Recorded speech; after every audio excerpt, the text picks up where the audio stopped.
Japan లో ఒక temple ఉంటుంది, బుద్ధా టెంపుల్. ఒక విజిటర్ వెళ్తాడు జపాన్, చూస్తూ ఉంటాడు చుట్టూరా.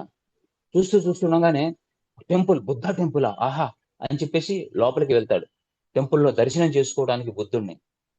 అక్కడ ఏ స్టాచ్యూ ఉండదు, ఏ ఐడల్ ఉండదు. ఏది ఇక్కడ స్టాచ్యూ, ఏది బుద్ధా స్టాచ్యూ ఉందనుకొని వచ్చానండి, ఏది అంటే అక్కడ ప్రీస్ట్ చెప్తాడనమాట. Buddha Buddha is awareness, Buddha is consciousness, Buddha is silence. Buddha means silence. Buddha statue ఉండదు.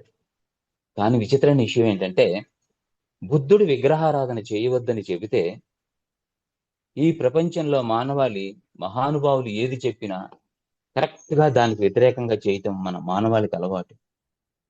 బుద్ధుడు విగ్రహారాధన చేయాల్సిన అవసరం లేదని చెప్పినప్పుడు ఈ రోజు ప్రపంచంలో అత్యంత ఎత్తైన విగ్రహాలు బుద్ధుడివే.